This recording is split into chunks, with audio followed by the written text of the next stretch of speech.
Hello students, कैसे हैं आप सब। तो पिछले वीडियो तक हमने कंप्लीट कर लिया है हमारा fourth chapter carbon and it's compounds. सारे वीडियोज अगर आपने अभी तक नहीं देखे हैं तो ऊपर आई बटन पे लिंक है प्लेलिस्ट की, वहां पे आप क्लिक करेंगे तो उस चैप्टर के सारे वीडियोज आपको नजर आएंगे। तो पूरे वीडियोज आप वहां से जाकर के देख सकते हैं। हर एक टॉपिक को हमने डिटेल में स्टडी किया है उस चैप्टर के लिए। और आज के वीडियो से हम स्टार्ट करने जा रहे हैं हमारा नेक्स्ट चैप्टर, सीबीएसई का या एनसीईआरटी का आपका चैप्टर 5, जो कि है periodic classification of elements.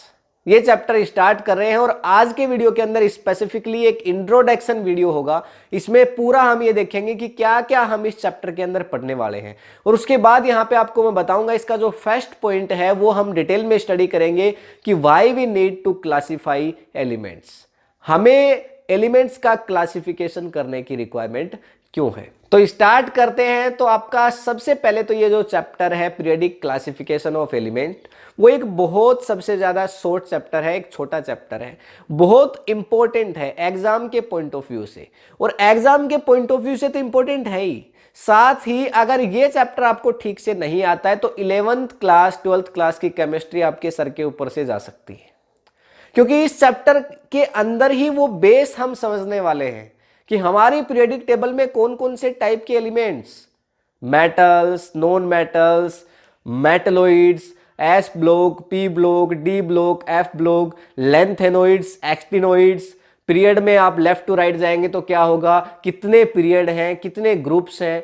Group में आप ऊपर से नीचे अपवार्ड्स टू डाउनवर्ड्स चलेंगे तो क्या होगा, इलेक्ट्रोनेगेटिविटी क्या है, वैलेंसी कैसे चेंज होती है, ग्रुप नंबर किसको रिप्रेजेंट करता है, पीरियड नंबर किसको रिप्रेजेंट करता है। घबराइए मत, सारी चीजें हम पढ़ेंगे स्टेप बाय स्टेप। आज सारी चीजें नहीं बता रहा हूं, आज तो हम समझेंगे कि क्यों आपका पीरियडिक क्लासिफिकेशन की जरूरत हमें है, इन एलिमेंट्स को आखिर क्लासिफाई क्यों करना था। सबसे पहली चीज जो हमें इसके अंदर पढ़नी है वो है why do need to periodic classification. हमें एलिमेंट को क्लासिफाई करने की जरूरत ही क्यों पड़ी।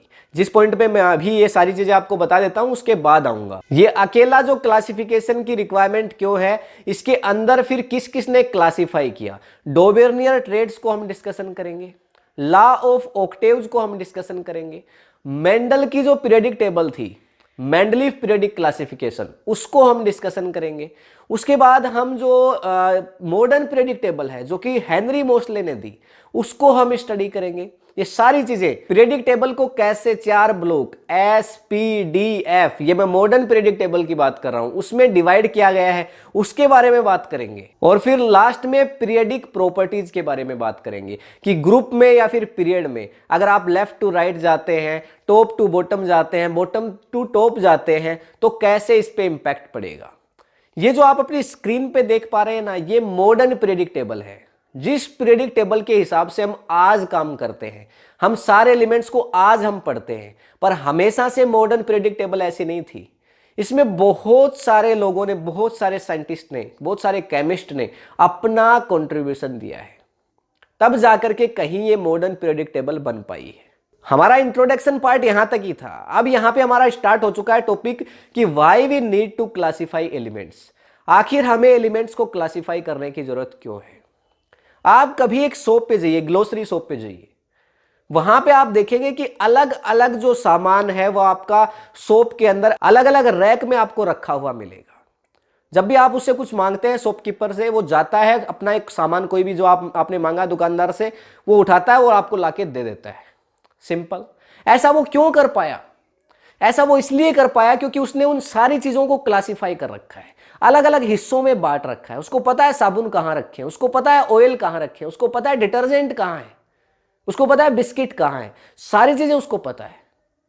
तो इसलिए वो ऐसा, आपने मांगा कुछ भी, फटाफट जाता उठा के आपको दे देता है। और सपोज करिए उसने एक ढेर बनाया हुआ होता, एक बहुत बड़ा सा ढेर बना के रखा होता कि भाई ये आपके पास बड़ा सा ढेर है जिसमें साबुन भी है, शैम्पू भी है, डिटर्जेंट है, सब कुछ उसके अंदर है, बिस्किट भी है। आपने बोला कि एक पार्ले जी बिस्किट देना, उसके अंदर हाथ डालेगा, हो सकता है सर भी डाल दे, और ढूंढेगा उसको पूरी तरह से अच्छे से, फिर भी नहीं मिलेगा। कितना टाइम वेस्ट होगा। मतलब एक बिस्किट के पैकेट को ढूंढने के लिए जब इतना टाइम वेस्ट हो सकता है बिना क्लासिफिकेशन के, तो सोचिए ये तो इतने सारे एलिमेंट्स हैं, इनकी स्टडी में कितना हमारा टाइम वेस्ट होगा। तो इसलिए बहुत सारे, देखिए पहले इतने सारे एलिमेंट्स नहीं हुआ करते थे, पहले इतने ज्यादा एलिमेंट्स, जो कि आज हमारे पास मॉडर्न पीरियोडिक टेबल में 118 एलिमेंट्स हैं। आज हमारे पास कितने एलिमेंट्स हैं? 118, 118 एलिमेंट्स हैं। तब इतने नहीं हुआ करते थे। पहले 1963 के अंदर या 1900 के अंदर या 1863 में या 1860 1800 तक इतने एलिमेंट नहीं हुआ करते थे। आज ये इतने एलिमेंट तो हमारे पास हैं ही, और साथ में और ज्यादा अभी डिस्कवर भी होते जा रहे हैं, लगातार डिस्कवर होते जा रहे हैं, और भी डिस्कवर हो रहे हैं, जिनको हम मॉडर्न पीरियोडिक टेबल में ही ला करके रख देते हैं। तो तब जब यहां पे एलिमेंट्स बढ़ने लगे, जब एलिमेंट्स की अमाउंट यहां पे 30 होने लगी, 40 हुई, 50 हुई, ये सारी चीजें एलिमेंट्स, गोल्ड है, प्लेटिनम है, कॉपर है, आयरन है, हाइड्रोजन गैस है, नियोन गैस है, आर्गन गैस है, हीलियम है, क्रिप्टोन, कितने सारे तो आपके पास एलिमेंट्स हैं। कुछ मेटल्स हैं, कुछ नॉन मेटल्स हैं। ये धीरे धीरे डिस्कवर होके आए हैं। एक दिन में हमें नहीं पता था, किसी ने कि ऊपर से कोई भगवान की एक अदृश्य शक्ति आई और जिसने बोला कि ये लो भाई 118 एलिमेंट, और ये लो तुम्हारी पीरियोडिक टेबल, इसमें रख लो। ऐसा नहीं हुआ अचानक से। अलग अलग लोगों ने इस पे मेहनत करी है, बहुत सारे लोगों ने इन एलिमेंट्स को डिस्कवर किया है। और जब डिस्कवर तो कर लिया, लेकिन उसके बाद में इनके बारे में स्टडी करना, ये एक बड़ी बात है। अब स्टडी क्या करना है सर इनके बारे में? डिस्कवर तो हो ही गए, स्टडी ये करना है कि हर एक मेटल की अपनी एक फिजिकल प्रॉपर्टी है, अपनी एक अलग केमिकल प्रॉपर्टी है। सोडियम को तुम पानी में डालो, क्या होता है? सबको पता है, आग लग जाती है, तुरंत आग पकड़ लेता है। वहीं पे लोहे को डालो, आग नहीं पकड़ता है।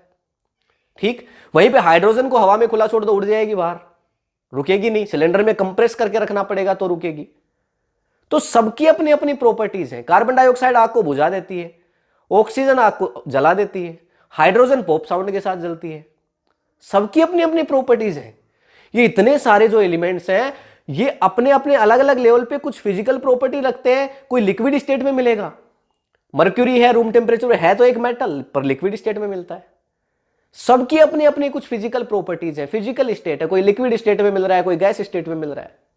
और कुछ जो एलिमेंट्स है, सबकी अपनी केमिकल प्रॉपर्टीज है। कोई वाटर के साथ रिएक्शन करके कैसा बिहेव कर रहा है, कोई एसिड से रिएक्शन करके अलग तरह का बिहेव कर रहा है। कॉपर है, वो HCl के साथ रिएक्शन करता ही नहीं है, हाइड्रोक्लोरिक एसिड के साथ डाल दो उसमें, रिएक्शन ही नहीं करेगा, लेकिन H2SO4 के साथ कर लेगा। वही सोडियम हाइड्रोक्लोरिक एसिड के साथ रिएक्शन कर लेता है। अलग अलग प्रॉपर्टीज है, मैं यही समझाना चाह रहा हूं। वैसे सारी बातें हम मेटल नॉन मेटल चैप्टर में पढ़ चुके हैं, ये सारी चीजें तो वैसे तो, कि कौन किसके साथ रिएक्शन कर रहा है, मेटल और नॉन मेटल, तो क्या होगा। लेकिन इनको क्लासिफाई क्यों करना था? तो या तो हमारे पास ये रास्ता था कि हम 118 एलिमेंट को उठाएं, एक एक एलिमेंट को रखें। सोडियम को रखा, सोडियम की सारी प्रॉपर्टीज पढ़ी, फिर उसकी सारी केमिकल प्रॉपर्टी, पहले फिजिकल फिर केमिकल, उसके बारे में उसका इलेक्ट्रॉन कॉन्फ़िगरेशन, उसकी वैलेंसी कितनी होती है, उसका एटॉमिक नंबर, उसका एटॉमिक मास, सब कुछ हमने पढ़ा। कितने उसमें इलेक्ट्रॉन है, कितने उसमें प्रोटॉन है, सारी चीजें हमने पढ़ी। फिर हमने मैग्नीशियम रखा, उसके बारे में पढ़ा। ऐसे कर करके हमने टोटल 118 एलिमेंट रखने, फिर उनके बारे में हमें स्टडी करना। इससे अच्छा क्या हो? अगर 118 में से कुछ एलिमेंट हमें ऐसे मिल जाएं जिनको हम ग्रुप्स में रख सकें, कि 10 एलिमेंट को रख दिया मैंने एक साथ और उन 10 को एक बार में स्टडी कर लिया, कि इन 10 एलिमेंट पे सारी एक ही फिजिकल और केमिकल प्रॉपर्टीज यहां पे लागू हो जाती हैं, अप्लाई हो जाती है। जैसे सारे मेटल्स मैंने बोला सॉलिड हैं, लेकिन वो कुछ एक दो एक्सेप्शनल केस है, जैसे मरकरी लिक्विड स्टेट में है। तो ये कुछ बहुत सारे मेटल्स पे तो अप्लाई हो गई ना ये चीज। मैंने कुछ बोला कि ये 10 मेटल है, ये सोनोरस है, मतलब इन पे जब स्ट्रक्ट करते हैं तो साउंड प्रोड्यूस करते हैं। तो ये कुछ लैंथेनोइड्स हैं, एक्टिनोइड्स हैं, इनकी ऐसी प्रॉपर्टी है। तो हमने ग्रुप बनाने का प्रयास किया कि हम एलिमेंट्स को कुछ इस तरह से अरेंज कर दें कि इनकी फिजिकल केमिकल प्रॉपर्टीज किस तरह से चेंज हो रही है, हमें ग्रुप में ही पढ़ लें, हमें अलग अलग एक एक एलिमेंट को उठा करके स्टडी ना करना पड़े। तो इसलिए हमें क्लासिफिकेशन की रिक्वायरमेंट थी, ताकि हम इन एलिमेंट्स की, अब बहुत सारे एलिमेंट्स हैं, तब यहां पे जब तक 5-10 एलिमेंट डिस्कवर हुए थे, भाई सोना था, तांबा था आपके पास, यानी गोल्ड, सिल्वर, प्लेटिनम, ये सब चीजें नॉर्मल चीजें थी, तब तक तो इतनी दिक्कत नहीं थी। भाई 5-10 एलिमेंट है, पढ़ लो सबके बारे में, क्या दिक्कत है। लेकिन जब ये एलिमेंट बहुत ज्यादा डिस्कवर होने लगे, भाई 10 से 20 हुए, 20 से 30 हो गए, 40 हो गए, 50 हो गए, 60 हो गए, तब सोचा लोगों ने, यार इतने सारे एलिमेंट हैं और सबके बारे में अलग अलग स्टडी करना, ये तो बहुत मुसीबत का काम हो गया। कि मतलब अगर एक इंसान अगर उस एलिमेंट की स्टडी करने बैठ जाए सभी की अलग अलग, तो उसकी पूरी लाइफ तो उस स्टडी में निकल जाएगी। भाई आप देखिए, आप मॉडर्न पीरियोडिक टेबल के लिए केवल एक चैप्टर पढ़ रहे हैं और उसमें आप सारा कुछ पढ़ लेंगे, और कुछ केमिस्ट्री में आप 11th में पढ़ लेंगे इसके बारे में, कुछ 12th में पढ़ लेंगे। आपकी पूरी लाइफ तो बर्बाद नहीं होगी ना इसके लिए। ये क्यों हो पाया? क्योंकि हमसे पहले कुछ समझदार साइंटिस्ट थे, उन्होंने इन एलिमेंट्स को क्लासिफाई किया, उन्होंने हमें पढ़ने के लिए इसको इजी बनाया कि लोगों का इतना ज्यादा टाइम वेस्ट ना हो। उन्होंने अपना टाइम इसके लिए यूज किया कि हम अपना टाइम दे रहे हैं, इनको इस तरह से क्लासिफाई कर देंगे कि आगे आने वाली जो जनरेशंस हैं वो इसको बहुत अच्छे से पढ़ पाएंगे, और वो उसमें सफल भी हुए, उन्होंने करके दिखाया। तो बहुत सारे लोगों ने इसके लिए अपने अपने अटेम्प्ट्स किए। सबसे पहले आते हैं डोबेर्नियर ट्रेट्स। वैसे इनके बारे में हम सेपरेट वीडियो में पढ़ेंगे, डोबेर्नियर ट्रेट्स क्या है, फिर लॉ ऑफ ऑक्टेव्स क्या है, डिटेल में पढ़ेंगे। पर जो डोबेर्नियर हैं, जो सबसे पहले जिन्होंने क्लासिफाई करना चाहा, उन्होंने क्या कहा, मैं एक ग्रुप के अंदर 3 एलिमेंट को रखूंगा। उन्होंने कहा मैं एक ग्रुप में 3 एलिमेंट को रखूंगा और 3-3 के ग्रुप बनाऊंगा। तो इसलिए इनको ट्रेड्स बोला गया, TRI, ट्राई। ट्राई किसके लिए यूज करते हैं? 3 के लिए यूज करते हैं, तो इसलिए उनको बोला गया डोबेर्नियर ट्रेड्स। ठीक, उन्होंने 3-3 के ग्रुप बनाए और उन्होंने कहा कि जो मैं एक ग्रुप में रखूंगा 3 एलिमेंट, उन तीनों की फिजिकल और केमिकल प्रॉपर्टीज एक जैसी होंगी।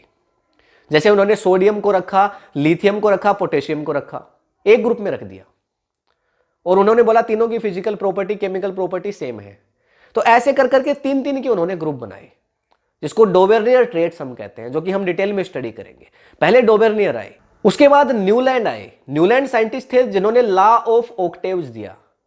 ये लॉ ऑफ ऑक्टेव्स क्या था, डिटेल में इसके बारे में भी स्टडी करेंगे। लेकिन लॉ ऑफ ऑक्टेव्स, यहां तो हम क्या है, थोड़ा इंट्रोडक्शन पढ़ रहे हैं कि क्लासिफिकेशन की जरूरत क्यों थी और किस किस ने क्लासिफाई किया है, ये बातें पढ़ रहे हैं।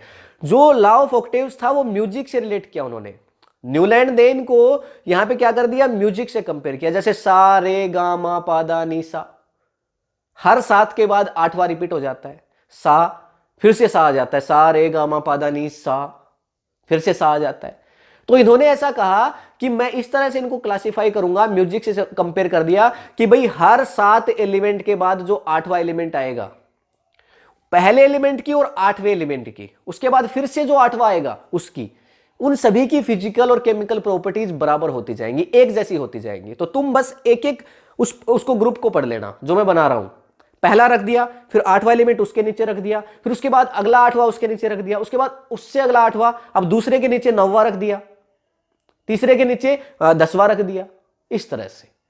तो बोले कि यहां पे हर एक एलिमेंट के बाद 7 छोड़कर जो 8वां एलिमेंट आएगा उसकी फिजिकल केमिकल प्रॉपर्टीज क्या होंगी, बराबर होंगी। ये बात हमें किसने बताई, न्यूलैंड लॉ ऑफ ऑक्टेव्स में बताई गई, जिसको हम डिटेल में आगे स्टडी करेंगे, सेपरेट वीडियो आएगा। लेकिन उनसे भी बात नहीं बन पाई, क्योंकि आए दिन नए नए एलिमेंट। अब मान लो कि पहले 50 एलिमेंट थे, उसके बाद डिस्कवर होकर के और ज्यादा एलिमेंट आ गए। भाई 30 एलिमेंट थे, 40 हो गए, मान लो 1 साल बाद 10 एलिमेंट और डिस्कवर हो गए। अब उन 10 एलिमेंट को जब रख रहे हैं तो वो ना तो डोबेर्नियर ट्रेड्स में मैच खा रहे हैं, ना लॉ ऑफ ऑक्टेव्स में मैच खा रहे हैं। तो दोबारा से प्रॉब्लम आ गई कि भाई न्यूलैंड भैया तुम तो फेल हो गए, डोबेर्नियर भैया के पास गए कि भाई सर आपने बताओ ऐसे ऐसे आपने क्लासिफाई किया था, हम तो रख रहे हैं पर ऐसा कुछ हो ही नहीं रहा। प्रॉब्लम आ गई। फिर लोथर मेयर एक केमिस्ट आए, लोथर मेयर एक साइंटिस्ट थे जिन्होंने बहुत सारी कुछ बातें हैं वो एलिमेंट्स के बारे में हमें बताई हैं, पर वो यहाँ पे आपके सिलेबस के अंदर नहीं है तो उसको छोड़ते हैं। उन्होंने भी कुछ एक इसके बाद यहाँ पे कुछ ऐसी इंपॉर्टेंट बातें बताई जो आगे जिसने मेंडल की हेल्प करी, मेंडल ने फर्स्ट पीरियडिक क्लासिफिकेशन दिया था उसके लिए। उसके बाद यहाँ पे आते हैं मेंडल, जिन्होंने मेंडलीव पीरियडिक टेबल दी।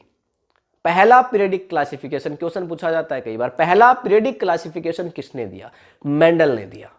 मेंडल ने जो सारे एलिमेंट 63 एलिमेंट्स अवेलेबल थे उस टाइम पे, पूरे 63 को मेंडल के टाइम पे पीरियडिक क्लासिफिकेशन में कन्वर्ट कर दिया, मतलब ग्रुप्स में और पीरियड्स में बांट दिया।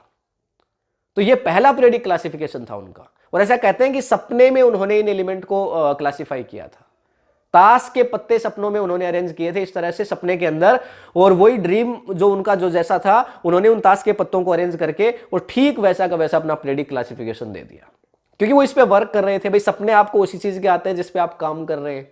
आपको एक बिजनेसमैन है, उसको सपना आ रहा है किसी और का, वो तो उसके क्या काम का, हाँ अगर बिजनेस में कुछ अच्छा करने का सपना उसको आ रहा है तो वो कुछ कर सकता है उस पॉइंट पे। तो वैसा ही वो उस पर काम कर रहे थे और काफी मतलब जुनून से रिसर्च करने में लगे हुए थे कि कैसे मैं इनको क्लासिफाई करूं। और शायद गॉड ने, या ऐसा कहा जाता है, पता नहीं इसमें कितना सच है कितना झूठ है, कि सपने के अंदर उन्होंने क्लासिफाई कर दिया था। काफी बुक्स के अंदर इसका जिक्र मिलता है। तो उन्होंने अपना क्लासिफिकेशन दिया, पर उससे भी बात नहीं बन पाई। तब तो 63 थे, आज तो 118 है। उन्होंने एटॉमिक बेस पे रखा था, मतलब एटॉमिक मास, जो एटॉमिक मास की पीरियडिक टेबल के एटॉमिक मास को मैं बढ़ाता जाऊंगा, पढ़ेंगे इसके बारे में डिटेल में। तो एटॉमिक मास सेपरेट वीडियो आएगा इस पे भी। तो एटॉमिक मास को अगर मैं बढ़ाऊंगा तो उनकी फिजिकल केमिकल प्रॉपर्टीज भी उसके हिसाब से चेंज होंगी, इस पे रखा था। फिर यहां पे आए हेनरी मोसले। हेनरी मोसले और नील्स बोहर। नील्स बोहर आपने पढ़ा था, जिन्होंने वैलेंसी के बारे में बताया था, एटम्स की वैलेंसी, इलेक्ट्रॉन यानी सेल में चक्कर लगाते हैं। एक एटम होता है, बीच में फिर सेल होते हैं, उसमें इलेक्ट्रॉन चक्कर लगाते हैं। याद होगा आपको Niels Bohr atomic model. Niels Bohr ने और हेनरी मोसले ने मिलकर के इस पे काम किया। हेनरी मोसले हैं, उन्होंने मॉडर्न पीरियडिक टेबल दी, जिसमें टोटल के टोटल सभी एलिमेंट्स को क्लासिफाई कर दिया। तो क्या ये जो मॉडर्न पीरियडिक टेबल है ये बिल्कुल सबसे अच्छी है? क्या इसके बाद और क्लासिफिकेशन पॉसिबल नहीं है? अभी भी पॉसिबल है। इसमें भी कई सारे ड्रॉबैक्स हैं, कई सारी कमियां हैं। जैसे हाइड्रोजन की जो पोजीशन है वो ठीक नहीं बैठती है। हाइड्रोजन एक गैस है, लेकिन उसको मेटल के साथ रखा जाता है, वो ठीक नहीं है। तो अभी भी इसके अंदर काफी सारे ड्रॉबैक्स हैं, कमियां हैं। लेकिन सबसे ज्यादा जो लेटेस्ट क्लासिफिकेशन है वो यही है आपका, जिसमें 18 ग्रुप हैं। ग्रुप किनको कहते हैं? वर्टिकल लाइंस को। सारी चीजें बताएंगे, आगे वीडियो जाएंगी। तो पीरियड जो है वो 7 पीरियड है। तो फिर हेनरी मोसले ने यहां पे क्या किया? मॉडर्न पीरियडिक क्लासिफिकेशन दिया, जिसको आज भी हम पढ़ते हैं। तो सिंपली यहां पे बात क्या है कि क्लासिफिकेशन की रिक्वायरमेंट क्यों हुई, ये बात तो आपको समझ में आ गई होगी। और फिर बाकी सारे टॉपिक जो मैंने इंट्रोडक्शन में बताए हैं, उन सारे टॉपिक्स पे आपका सेपरेट वीडियो आएगा। बहुत ही ज्यादा इजीएस्ट वे में हम स्टडी करेंगे। इस चैप्टर को पढ़ने के बाद कम से कम modern periodic table, Mendeleev periodic table, group, periods, electronegativity बढ़ती है कि घटती है, मेटलिक करैक्टर बढ़ता है कि घटता है, इस तरह के कोई क्वेश्चंस का आपको कहीं आंसर ढूंढने नहीं भागना पड़ेगा। इस चैप्टर को इतना डिटेल में, इतना अच्छे से हर एक टॉपिक को पढ़ लेंगे कि कहीं भी आपका कोई किसी भी टॉपिक में कंफ्यूजन है वो नहीं बचेगा। तो इससे जो नेक्स्ट वीडियो आएगा उसमें हमारा जो सबसे पहले जिसने क्लासिफिकेशन स्टार्ट किया था, डोवेर्नियर ट्रेड्स, उसको हम डिस्कशन करेंगे। ये तो हमने बात करी किस किसने अटेम्प्ट किए, ये मैंने आपको बताया सिर्फ ऊपर ऊपर से। अब जो फर्स्ट टॉपिक है आपका कि जो डोवेर्नियर ट्रेड्स है, जिन्होंने क्लासिफिकेशन कैसे दिया, नेक्स्ट टॉपिक आपका नेक्स्ट वीडियो उसी पे आएगा। तो डिटेल में बात करेंगे। अगर आज का वीडियो आपको इन्फॉर्मेटिव लगा है तो आप इसे लाइक कर सकते हैं, अपने फ्रेंड्स के साथ शेयर कर सकते हैं।